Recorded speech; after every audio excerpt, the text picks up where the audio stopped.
জাতিসংঘের সাধারণ পরিষদের ৮০তম অধিবেশনে অংশ নিতে এবার প্রধান উপদেষ্টার যুক্তরাষ্ট্র সফরে যুক্ত হয়েছেন তিনটি রাজনৈতিক দলের প্রতিনিধিরা। সরকারি সফরে রাজনৈতিক প্রতিনিধিদের যুক্ত করা নিয়ে রাজনৈতিক মহল সহ নানা মহলে নানা প্রশ্ন উঠেছে। কেউ কেউ বলছেন আন্তর্জাতিক কূটনীতির অংশ, আবার কেউ বলতে চাইছেন যে দেশীয় প্রেক্ষাপট, রাজনৈতিক প্রেক্ষাপট বিবেচনায় প্রধান উপদেষ্টার এই সিদ্ধান্ত। সেই সঙ্গে প্রশ্ন উঠেছে রাজনৈতিক দলের নেতাদের নেয়ার উদ্দেশ্য কি, তাদের ভূমিকা কি হবে এবং শুধুমাত্র নির্দিষ্ট তিনটি দলের রাজনৈতিক প্রতিনিধিদেরই কেন বাছাই করা হলো।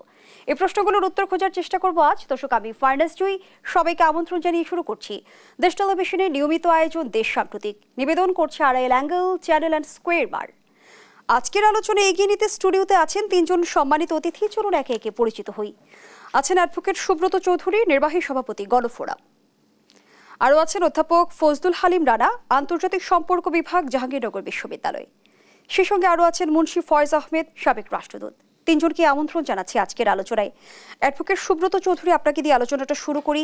যেমনটি বলছিলাম, জাতিসংঘের সাধারণ পরিষদের ৮০তম অধিবেশনে অংশ নিতে প্রধান উপদেষ্টার যুক্তরাষ্ট্র সফরে এবার তিনটি রাজনৈতিক দলের প্রতিনিধিরা যুক্ত হয়েছেন, যেটি নিয়ে আমরা দেখছি রাজনৈতিক মহল সহ নানা মহলেই নানা প্রশ্ন উঠেছে যে কি উদ্দেশ্যে আসলে রাজনৈতিক নেতাদের নিয়ে যাওয়া হচ্ছে, তাদের ভূমিকা কি হবে, কিংবা নির্দিষ্ট তিনটি রাজনৈতিক নেতাদেরই আসলে কেন বাছাই করা হলো, কি বলবেন? ধন্যবাদ। আসলে এটাকে আমরা এত গুরুত্ব দিই যে কেন আলোচনা করছি, আমি এটারই কোনো হিসাব নিকাশ খুঁজে পাচ্ছি না এখন। এটাই তো হওয়া উচিত। অতীতে হয় নাই বলে এখন হবে না, ভবিষ্যতে হবে না।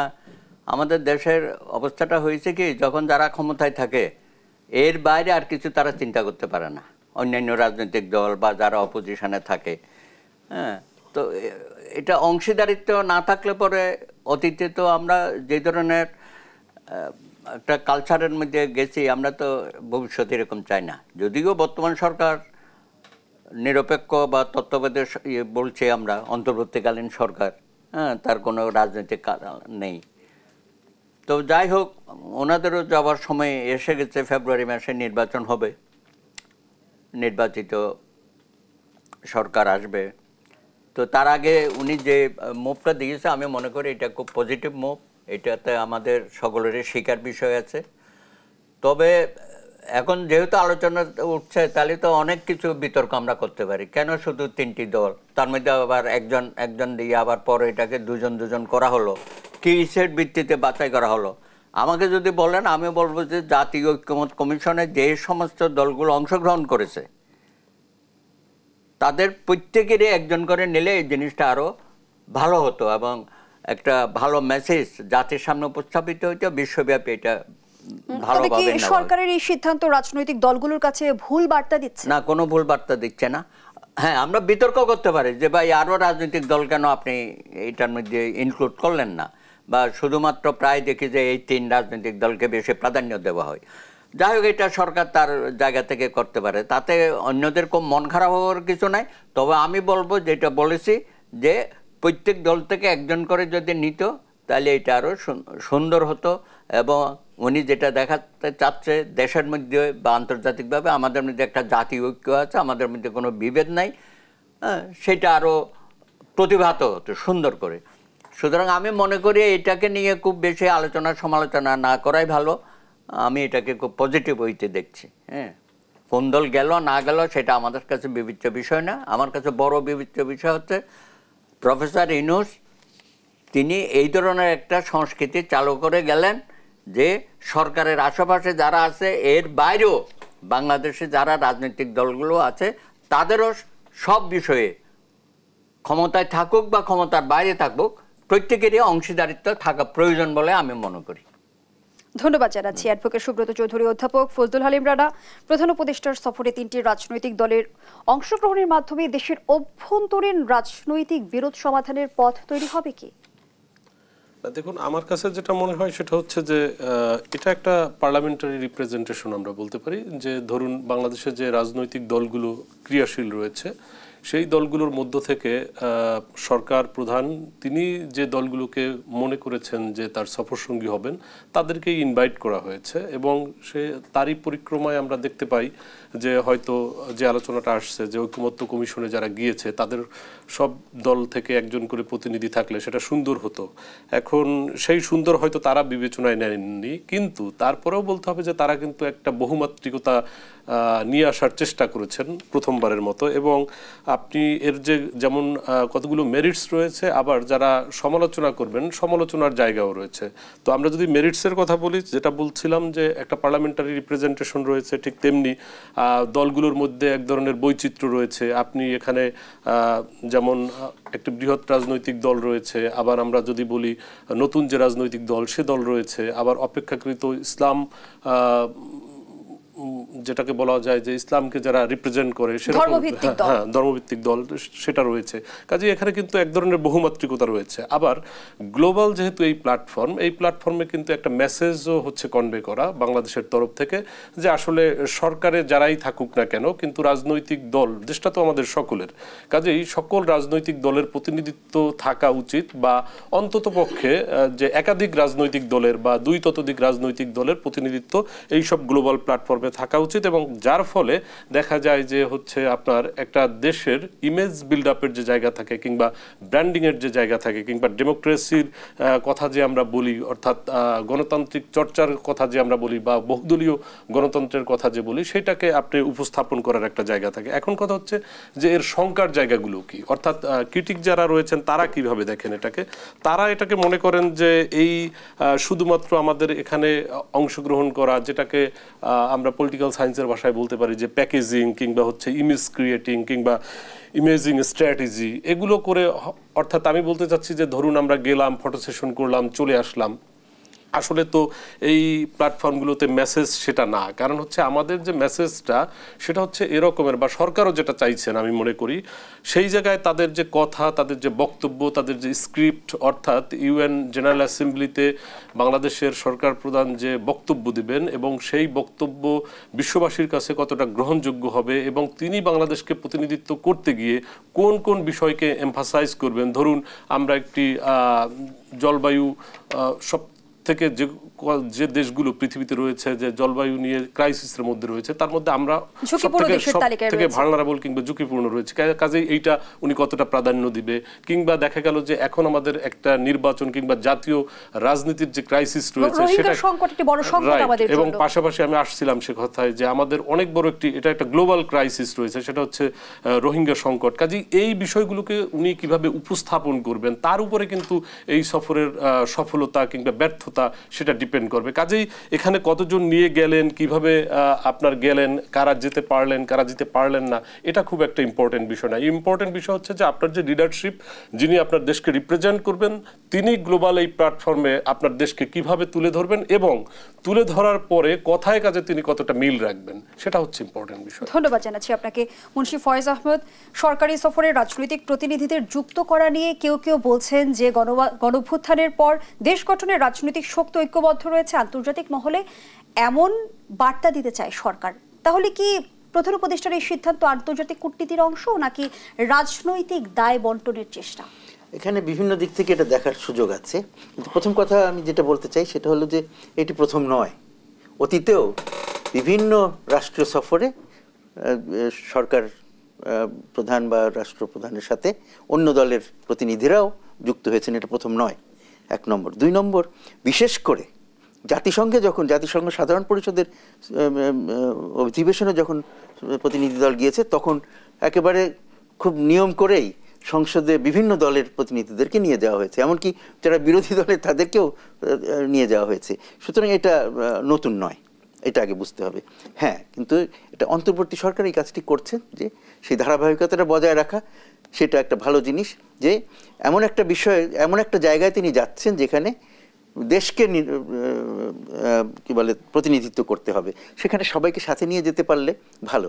তো সেইখানে বিভিন্ন রকম প্রশ্ন তুলবে। খালি এই তিনজন কেন, এই প্রশ্ন যেটা আপনি তুলেছেন সেই প্রশ্ন করাই যায়, কিন্তু তিনজনকে তো নিয়ে গেছেন। তারা তো এখন বর্তমান যে রাজনৈতিক পরিস্থিতি, তাতে সবাই দেখছে যে এই তিনটি রাজনৈতিক রাজনৈতিক দল বলা যাবে কিনা আমি সেটাও নিয়ে আমার প্রশ্ন আছে, কারণ একটি দল তো এখনো রাজনৈতিক দল হিসেবে নিবন্ধনই পায়নি, কিন্তু তারপরেও তারা এখনকার রাজনীতিতে সবচেয়ে গুরুত্বপূর্ণ 3টি দল গ্রুপ হিসেবে আমরা দেখতে পাচ্ছি, সেই সম্বন্ধে সন্দেহ নেই।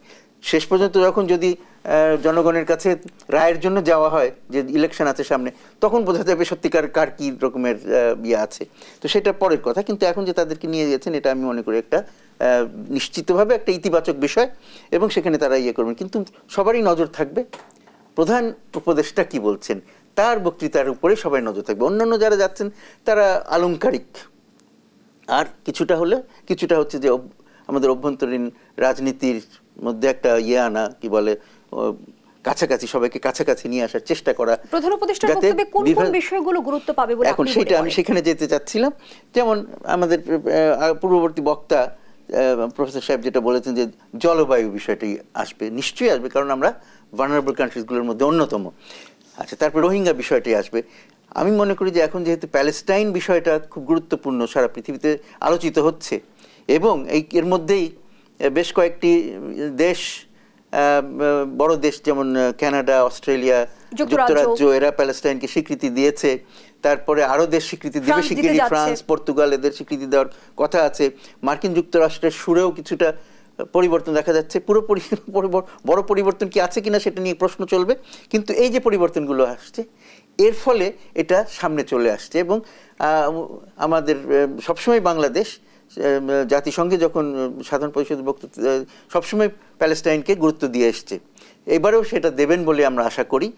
সুতরাং এগুলো তো আছেই, আর যেটা সবসময় দেওয়া হয় এবং এবারেও নিশ্চয়ই হবে, আমাদের অভ্যন্তরীণ পরিস্থিতিটা কি, আমরা কোথায় আছি সেই সম্বন্ধে বিশ্ববাসীকে জানানো, যে হ্যাঁ এই আমাদের অবস্থান এইরকম আছে, আমরা ভবিষ্যতে এই কাজ করব, এই জিনিসগুলো ভবিষ্যতে পৃথিবীকে জানানো, এটাও তার ভাষণের, তার এবার এই সফরের একটা গুরুত্বপূর্ণ অংশ থাকবে।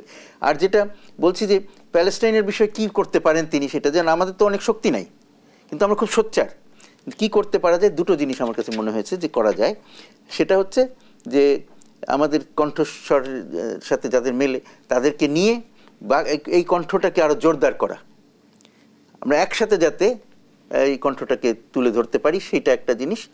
আরেকটি হলো যে সেখানে এই যাতে এখন যে স্বীকৃতির ব্যাপারটি আসছে, সেটা যাতে একটা সত্যিকারের কিছু উপকার বয়ে আনতে পারে।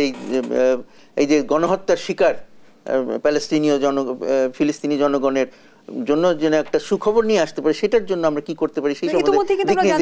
জাতিসংঘের 193 সদস্যের মধ্যে এখন পর্যন্ত 150টি দেশ ফিলিস্তিনকে রাষ্ট্র হিসেবে স্বীকৃতি দিয়েছে। তার আগেও তো 125টা দেশের বেশি রাষ্ট্র স্বীকৃতি ছিল, তাতে তো কিছু আসে যায় না। শক্তিধর দেশগুলোর স্বীকৃতির গুরুত্ব আসলে তো সেখানে মার্কিন যুক্তরাষ্ট্র একটা বড় প্লেয়ার। মার্কিন যুক্তরাষ্ট্র যতদিন ইসরায়েলের সাথে থাকবে, ইসরায়েলকে কাবু করা যাবে না। ইসরায়েলের অনেক শক্তি আছে, অনেক টেকনোলজিক্যালি অনেক অ্যাডভান্স, সবকিছু সত্যি, কিন্তু যদি মার্কিন যুক্তরাষ্ট্র আজকে তার কাছ থেকে সমর্থন সরিয়ে নেয়, কালকেই ইসরায়েল আর টিকবে কিনা সেটা সন্দেহ আছে। সুতরাং ওই মার্কিন যুক্তরাষ্ট্র হচ্ছে একটা বড় খেলোয়াড় এখানে। তাহলে কি গাজা ইসরায়েল যুদ্ধের গতি প্রকৃতি নির্ভর করছে মার্কিন যুক্তরাষ্ট্রের উপর? আপনার কাছে রেখে অনেকখানি, কিন্তু পুরোপুরি না। পরে আমি বিস্তারিত আলোচনায় ফিরবো। দর্শক, দেশ সম্প্রতি রিপোর্ট একটা বিরতি নিচ্ছি, সাথেই থাকুন। আপনারা দেখছেন দেশ টেলিভিশনের নিয়মিত আয়োজন দেশ সাম্প্রতিক, নিবেদন করছে Arail angle, channel and square বার। আমরা আবারও ফিরছি আলোচনায়।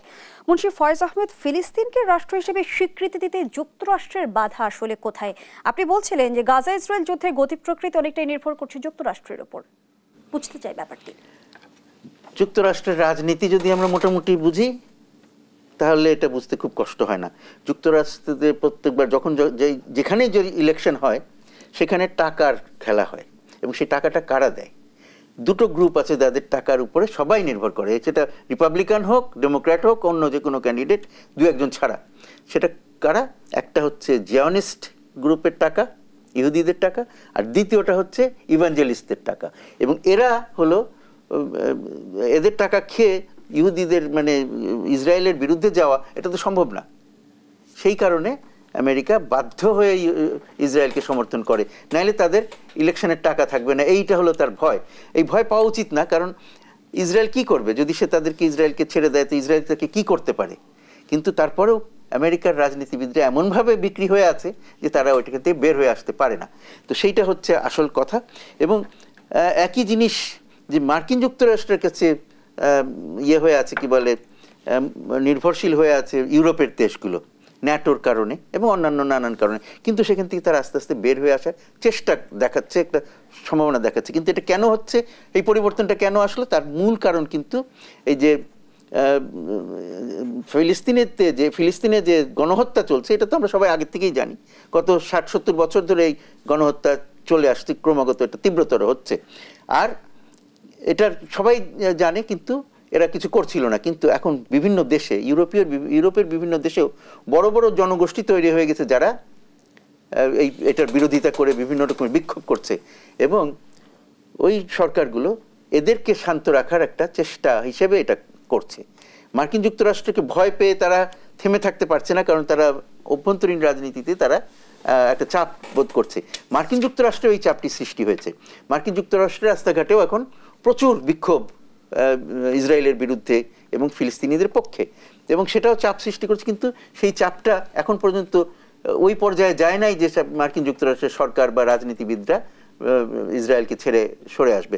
আর ইউরোপের দেশগুলো ইসরায়েলকে ছেড়ে কিন্তু সরে আসছে না, তারা শুধুমাত্র প্যালেস্টিনিয়ান রাষ্ট্রকে স্বীকৃতি দিচ্ছে। এই স্বীকৃতিটা কতটুকু লোক দেখানো, কতটুকু এর মধ্যে বাস্তবতা আছে, সেটা কিন্তু আলাপ করার বিষয় আছে। তারা সত্যি সত্যি যদি বাস্তবসম্মত একটা স্বীকৃতি দেয়, তাহলে তাদের একটা দায়িত্ব এসে যায়।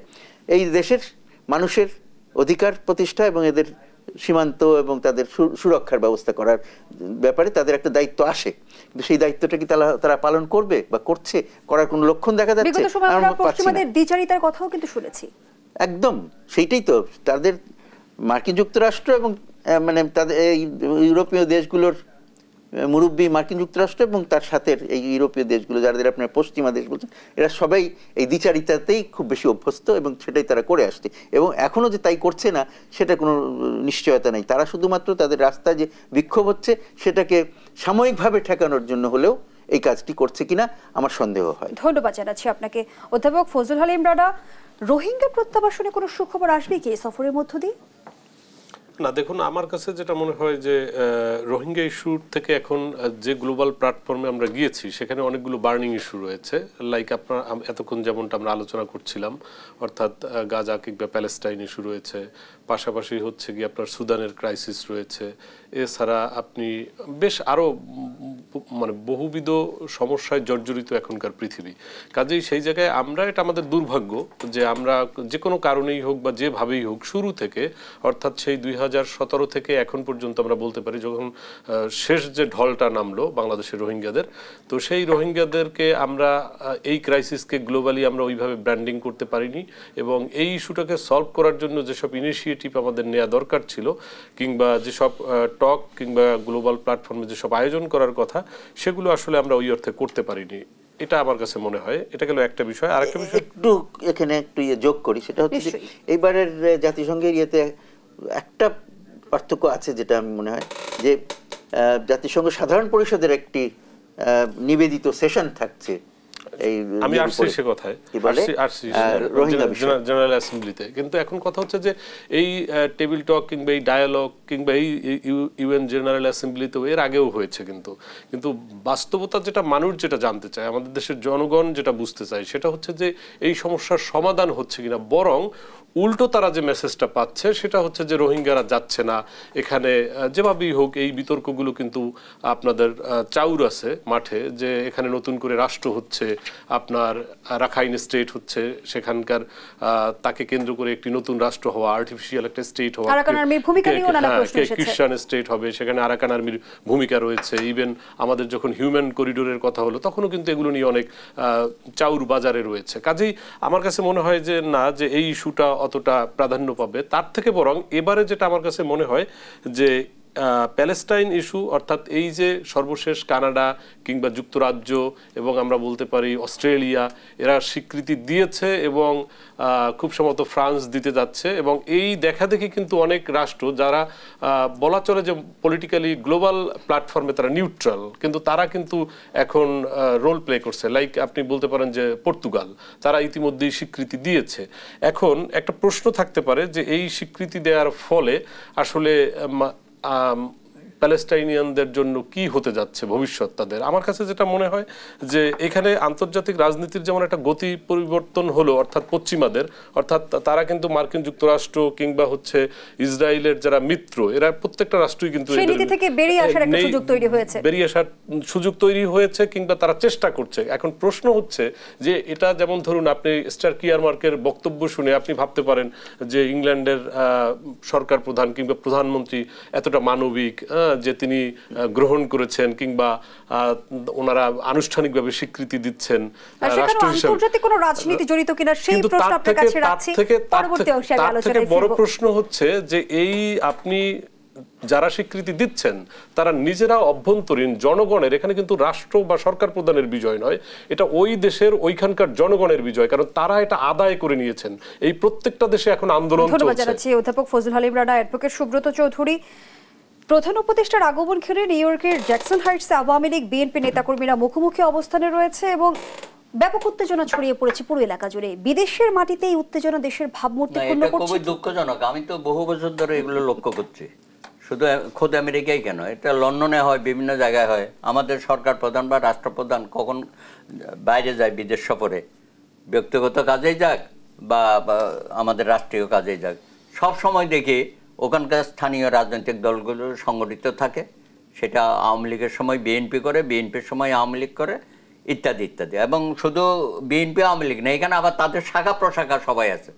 আর ভাই নিউ ইয়র্কে শ্রমিক লীগের কী কাজ, কৃষক লীগের কী কাজ, বা শ্রমিক দলের কী কাজ? আমরা তো এগুলো দেখতে পাচ্ছি। স্বেচ্ছাসেবক লীগ, স্বেচ্ছাসেবক দল, সব দেখি এগুলো। পৃথিবীর অন্য কোনো দেশের কিন্তু এই সমস্ত রাজনীতি, এগুলো আবার কেন্দ্রীয়ভাবে এগুলো স্বীকৃত। আপনি জানেন কেন্দ্র থেকে এগুলো দেখভাল করে। নিউ ইয়র্ক কমিটি কারা থাকবে, লন্ডন কমিটিতে কারা থাকবে, নর্থ আমেরিকা কমিটিতে কারা থাকবে, অস্বাভাবিক ব্যাপার। এগুলো আমরা কোথায় নিয়ে যাচ্ছি? আমাদের রাজনৈতিক দলগুলোর বোধহয় কোনোদিনও হবে না। আপনি জাতিসংঘের কথা বলছেন, এখানে কি হয়েছে আপনি দেখেন বিগত বছরগুলোতে কি অর্জন আছে এদের। আমি তো খোদ মহাসচিবকে এখানে নিয়ে আসলো প্রফেসর ইউনূস, হ্যাঁ, বিরাট মিলাদ মাহফিল করলো, অনেক দোয়া হলো, এরা যাওয়া শুরু হয়ে যাবে। জিরো মানে কি, উনি যে 3-0 কথা বলে না, এখানে তো ওনাকে আরেকটা বড় জিরো দেওয়া দরকার। উনি তো এখানেও তো কোনো কাজ করতে। আবার আপনি বললেন না এখানে সিকিউরিটি উপদেষ্টা একজন আছেন, উনি এসে বললে কি মানবিক করিডোর দিয়ে দেবে। আর আরেক ঝগড়া, এমনি 3 পাশে ভারত, তাদের অস্থির করে রাখছে আমাদেরকে। ভারতের সাথে, এই বার্মার সাথে আরেক সমস্যা তৈরি করার জন্য বিদ্রোহীরা তো আশা ঢুকেই পড়েছে আমাদের পার্বত্য অঞ্চলে। এগুলো আপনারা জানেন, পরিবারগুলোর সাথে তারা মিশে যাচ্ছে। সুতরাং সিকিউরিটির নামে তো আমাদের আভ্যন্তরীণ সিকিউরিটিতে একটা অস্থিতিশীল অবস্থার মধ্যে নিয়ে গেছে। এবং নানামুখী সংকটের মধ্যে আমরা দেখছি যে রাজনৈতিক অঙ্গনে আমরা সুবাতাস দেখতে পাচ্ছি না। দেখবেন নির্বাচনের পথকে কঠিন করে তুলছে কিনা পরিচালনা করছে বা ভবিষ্যতে যারা করবে, আমাদের তো কোনো মানসিক নিজেদের মধ্যে করা দরকার। আমি সেই আলোচনায় ফিরব। ধন্যবাদ জানাচ্ছি। দর্শকদের সম্প্রতিকের এই পর্যায়ে আবারও বিরতিতে যাচ্ছি, সাথেই থাকুন। আবারও আমন্ত্রণ, দেখছেন দেশ সাম্প্রতিক। আমরা আবারও ফিরছি আলোচনায়। অ্যাডভোকেট সুব্রত চৌধুরী, রাজনীতিতে কেন এত অস্থিরতা আমরা লক্ষ্য করছি? রাজনীতির আমরা দেখছি যে আলোচনার টেবিল থেকে কেন রাজনীতি রাজপথে গড়ালো? অস্থিরতার মধ্যেই আছি। 30 লক্ষ শহীদ, 2 লক্ষ মা বোনের হানির মধ্য দিয়ে দেশটা গড়লাম। এতদিন তো আমাদের তো অন্য এজেন্ডা হওয়া উচিত ছিল না। উন্নয়নের নামে তো আমরা শিখরে পৌঁছে যাওয়ার কথা, কিন্তু যেভাবে রাষ্ট্রটা পরিচালনা করা হয়েছে বিভিন্ন সময়ে, আমরা নিজেরাই তো এটার সাথে সম্পৃক্ত হয়ে গেছি। আমরা চাই না যে দেশের ভালো হোক, মঙ্গল হোক বা উচ্চ শিখরে আমরা কেন সুযোগকে কাজে লাগাতে পারি না? কাজে লাগাতে পারি না। আমাদের মানে ব্যক্তি স্বার্থটা এখানে সবসময় আমরা ক্ষমতায় থাকা, ক্ষমতাকে প্রলম্বিত করা, বিরোধী শক্তিকে কিভাবে তাহলে রাজনীতিবিদরা যে জনগণের স্বার্থের কথা বলে, দেশের স্বার্থের কথা বলে, সেটা কি শুধুই বলার জন্য বলা? সেগুলো নষ্ট হয়ে গেছে গত 54 বছরে। এখন আমরা নতুন যাত্রায় যাওয়ার যে প্রতিশ্রুতি দিচ্ছি বা ঐক্যমত কমিশনে বসে আমরা যেভাবে আলোচনা করছি, একটা পরিবেশ তো সৃষ্টি হলো। আমরা 2018-তে একবার চেষ্টা করেছিলাম শেখ হাসিনার সঙ্গে রিকনসিলিয়েশন। আমরা বিএনপি সহ সকলকে নিয়ে আমরা গেলাম, শেখ হাসিনাকে বুঝালাম যে আপনি একটা অন্তত ভালো নির্বাচন দেন, গ্রহণযোগ্য নির্বাচন। উনি আমাদের সাথে ওয়াদা করলো বঙ্গবন্ধুর নামে যে আমি বঙ্গবন্ধুর মেয়ে, আমি নির্বাচনে কারচুপি করব না, আপনারা আসেন সবাই মিলে, আশ্বস্ত করলো। আমরা তো গেলাম, তারপরে উনি যেভাবে আমাদের সাথে প্রতারণা করলো, এরপর আর কিছু থাকে? এবার রাজনৈতিক ঐকমত্যের ভবিষ্যৎ কি দেখেন? আমি তো ভালোই মনে করি একটা সুষ্ঠু সুন্দর নির্বাচন হবে। যতই আমরা কথাবার্তা বলি, এগুলো রাজনৈতিক কারণে আমরা বলছি। হ্যাঁ, তো রাজনৈতিক মাঠে যখন যাবে নির্বাচনে, যার যার এজেন্ডা নিয়ে জনগণ যে পক্ষে ভোট দেবে তারা ইয়ে করবে, সরকার গঠন করবে। আমি কোনো বড় ধরনের কোনো সমস্যা দেখছি না। এখন ইউনূস সাহেবকে সিদ্ধান্ত নিতে হবে, তিনি ফেব্রুয়ারির নির্বাচনটা সঠিকভাবে করা, এবং তার জন্য প্রশাসন, আইনশৃঙ্খলা বাহিনী, আরও যারা যারা আছে, সেনাবাহিনী তো তারা তো প্রস্তুত, তারা তো বলছে যে আমরা যে কোনো সাহায্য আমরা দিতে প্রস্তুত। নির্বাচন কমিশনও বলছে আমরা প্রস্তুত। তাইলে আমরা রাজনৈতিক দলগুলো আমরা কেন ঐক্যমতের ভিত্তিতে এই নির্বাচন অংশগ্রহণ করব না? কিন্তু আমার ধারণা যে সবাই অংশগ্রহণ। ধন্যবাদ জানাচ্ছি অ্যাডভোকেট সুব্রত চৌধুরী। অধ্যাপক ফজলুল হালিম রানা, ত্রয়োদশ নির্বাচন আয়োজনে অন্তর্বর্তী সরকারের সামনে কি কি চ্যালেঞ্জ দেখেন? অন্তর্বর্তী সরকারের সামনে পুরো নির্বাচন প্রক্রিয়া, ব্যবস্থা এবং আয়োজন সবকিছুই চ্যালেঞ্জের মধ্যে রয়েছে। কারণ হচ্ছে তিনি সরকার আন্তরিক থাকলেও, ধরুন যে রাজনৈতিক দলগুলো সরকারকে ওন করছে এই মুহূর্তে, সেই দলগুলোর যে দাবি দয়া রয়েছে খোদ সরকারের কাছে, সেটাই তো হচ্ছে গিয়ে আপনার সেলফ কন্ট্রাডিক্টরি। যেমন ধরুন জামায়াত ইসলামী বলছে পিআর ছাড়া তারা নির্বাচনে যাবে না, বিএনপি বলছে অন্যতম বৃহৎ রাজনৈতিক দল, তারা বলছে পিআর হলে তারা যাবে না, এনসিপি বলছে শাপলা না দিলে তারা যাবে না। তো এইটাকে আপনি কিভাবে এখানে ঐকমত্য কিংবা হচ্ছে একটা পিসফুল যে প্রসেস নির্বাচনের, সেটা আপনি কিভাবে দেখেন? এটা তো এর বাইরে যারা স্টেক হোল্ডার রয়েছে সেগুলো তো আমি আলোচনায় আনতে চাচ্ছি না। কাজেই আমি একটু বিনয়ের সাথে দাদার কথার সাথে দ্বিমত পোষণ করব। এই নির্বাচন হওয়া আমার মনে হয় বাংলাদেশের এই মুহূর্তে যতগুলো নির্বাচন এ যাবৎকালে সংগঠিত হয়েছে সব থেকে টাফ এবং ট্রিকি ওয়ান, প্রথম কথা। দ্বিতীয় কথা হচ্ছে যে এই নির্বাচন করতে গেলে যতগুলো হচ্ছে গিয়ে আপনার আমরা বলতে পারি অংশীজন রয়েছে, সেই অংশীজনের মধ্যে এমনকি যারা সরকারকে ওন করে, যেটা আমি বলছিলাম যে তাদের মধ্যেই এক ধরনের একতা নেই, অর্থাৎ পরমত সহিষ্ণুতা, একের প্রতি অন্যের রেসপেক্ট, সেগুলো নেই। পাশাপাশি সরকারেরও এক ধরনের উপেক্ষার প্রবণতা রয়েছে বিভিন্ন মতকে, বিভিন্ন পথকে। কাজেই এইরকম একটা অবস্থার মধ্য দিয়ে যখন আপনি নির্বাচনে যাবেন, সেই নির্বাচন আপনি কার্যত যদি নির্বাচন করেও নিতে পারেন, আমি ধরে নিলাম, ধরুন সহিংসতা হলো, অনেক মানুষ, যেটা হয় আমাদের দেশে, দুর্ভাগ্যজনক হলেও সত্য, এই কথাগুলো আমাদেরকে এখন বলতে হচ্ছে যে নির্বাচন মানে এদেশে সাধারণ মানুষের লাশ পড়বে, ব্যালট পেপার ছিনতাই হবে, কেন্দ্র দখল হবে, মারামারি হবে, গোলাগুলি হবে। এগুলোর পরে আপনি একটি নির্বাচন করলেন, কিন্তু সেই নির্বাচন যদি আপনি ফেব্রুয়ারিতে করেন, তাহলে এটা আপনার প্রফেসি কিংবা হচ্ছে হাইপোথেটিক্যালি বলাই যায় যে নির্বাচনের প্রক্রিয়াটা এরকমের হবে, সেই নির্বাচনে যে সরকার আসবে তার স্থায়িত্ব নিয়ে আর প্রশ্ন করার সুযোগ থাকে না। কারণ আমরা বলতেই পারি যে সেই সরকার টিকবে না। তাহলে আমার এই নির্বাচন আয়োজন করে কি লাভ? বরং যেটা আমাদের দরকার ছিল, শুরু থেকে আমরা বলে আসছি, সেটা হচ্ছে যে এই প্রক্রিয়াটা যখন সরকার শুরু করে, অর্থাৎ নতুন এই সরকার আসার পরে এক ধরনের রিকনসিলিয়েশন কিংবা হচ্ছে ন্যাশনাল ডায়ালগ কিংবা যে কমিশনগুলো তৈরি হয়েছিল, সেই জায়গায় কিন্তু আমাদের এই রকমের উদার মানসিকতা কিংবা পরস্পরের প্রতি শ্রদ্ধাবোধ, পরমত সহিষ্ণুতা এবং পুরো জাতিটাকে, অর্থাৎ ন্যাশন বিল্ডিং যেটাকে আমরা বলি, স্টেট বিল্ডিং আমরা যেটাকে বলি, সেই প্রক্রিয়াটায় সকলকে অন্তর্ভুক্ত করা এবং নিজেরাও থাকা, কিন্তু সেটা কিন্তু সরকার উপেক্ষা করেছে। এবং যেহেতু উপেক্ষা করেছে, তার পরিণতি সরকারকে বহন করতে হবে, জাতি হিসাবে আমাদেরকেও বহন করতে হবে। মুশফিক ফয়েজ আহমেদ, রাজনীতিতে স্থিতিশীলতা ফিরবে কিভাবে, সে সঙ্গে আরেকটি প্রশ্ন যুক্ত করি। আমাদের নির্বাচন এড়িয়ে আমরা প্রতিবেশী দেশের নগ্ন হস্তক্ষেপের কথা শুনি, আমাদের নির্বাচন এড়িয়ে আন্তর্জাতিক ষড়যন্ত্রের কথা শুনি, ডিপ স্টেটের প্রভাবের কথা শুনি, কেন? এগুলো আমরা কথা শুনি ঠিকই, কিন্তু আসল কথা হলো কি, আমরা নিজেরা যদি, যে কথাটি একসময় অ্যাডভোকেট সাহেব শুরুতে বলেছিলেন যে আমাদের নিজেদের দোষটা আগে কমাতে হবে। আমরা যদি প্রশ্রয় না দেই, তাহলে কিভাবে অন্যরা এসে হস্তক্ষেপ করবে, তাই না? তো আমরা যদি সেই সুযোগটা করে না দিলে তারা সেটা করতে পারে না। আমাদের নিজেদের দিকটা আগে দেখতে হবে। তো সেখানে কয়েকটি প্রশ্ন এসছে, আমি মনে করি যে সেগুলো, আমি আশা করছি যে হয়তো নির্বাচন একটা হয়ে যাবে খুব বেশি সমস্যা ছাড়াও, কিন্তু সেই নির্বাচনটা কতটা গ্রহণযোগ্য হবে সেটা নিয়ে একটা প্রশ্ন থেকে যাবে। আমাদের অভ্যন্তরীণভাবে কিছু কিছু যারা হেরে যায় সবসময় তারা বলে যে এটা ঠিক হয় নাই, সেই সুযোগটা তারা আগে থেকেই তৈরি করে নিচ্ছে। তারা বলছে আমি এইটা চাই ওইটা চাই, বিভেদ আগে থেকে তৈরি করে নিলে ইলেকশনে যেই রেজাল্টই হোক সেটাকে আমার পক্ষে না গেলে আমি বলতে পারি যে এই দেখো লেভেল প্লেইং ফিল্ড ছিল না, এই একটি জিনিস। দ্বিতীয় জিনিসটা হচ্ছে যে আমরা যখন এরকম কিছু নির্বাচন বা এই ধরনের কোনো উদ্যোগ নেই তখন আমরা আমাদের বন্ধু রাষ্ট্র অংশীদার যারা আছে তাদের দিকেও তাকিয়ে থাকি যে তারা কি ভাবছে, তারা কীরকম করে গ্রহণ করছে। সেখানে কিন্তু যথেষ্ট সন্দেহের সম্ভাবনা আছে। তারা কথায় কথায় একটি কথা বলছে, ইনক্লুসিভ নির্বাচন। হ্যাঁ, এই ইনক্লুসিভ নির্বাচন কথাটার মধ্যে ফাঁক আছে। ইনক্লুসিভ বলতে তারা কি বোঝাতে চাইছে? এখন কথাটা তো শুধু তাই না যে এই কয়টা দল করবে, যারা এখন কিছু দলকে আমরা নিষিদ্ধ করছি বা তাদের কর্মকাণ্ড নিষিদ্ধ করে দিচ্ছি, কিন্তু তাদের তো সমর্থক আছে, তারা কি করবে? তাদেরকে ইলেকশনে আসবার জন্য আপনি কি ব্যবস্থা করছেন? তো এইসব প্রশ্ন থেকে যাবে। সেই জন্যে প্রশ্নবিদ্ধ যে হবে না নির্বাচন এটা বলা মুশকিল। নির্বাচন, তারপরেও নির্বাচনটাই হচ্ছে একমাত্র পথ যার মাধ্যমে স্থিতিশীলতার দিকে আমরা এগোতে পারি। নির্বাচন ছাড়া মোটেই সেটা সম্ভব নয়। সুতরাং আমাদের মনে হয় যে নির্বাচনের যে কথা আমাদের মাননীয় প্রধান উপদেষ্টা বলছেন সেইটার দিকে আমাদের সবার সমর্থন দেওয়া উচিত, যাতে আমরা যদি সবাই সমর্থন করি এবং সবাই মিলে যদি তাকে সাহায্য করি একটা ভালো নির্বাচন করতে, দুটো ফল। একটা হচ্ছে যে ভবিষ্যতে এগিয়ে যাওয়ার জন্য আমাদের সুযোগটা তৈরি হবে, আর দ্বিতীয় হচ্ছে এই যে বর্তমান অন্তর্বর্তী সরকার, ইনারা কিন্তু অনেক কিছু করে দেখাতে পারেননি, বলেছেন অনেক কিছু, সংস্কারের কথা বলেছেন, বিচারের কথা বলেছেন, এগুলো কিন্তু খুব বেশি দিন আগায় নেই এবং এগুলো সময় সাপেক্ষ ব্যাপার, একদিনে হবে ওটাও না।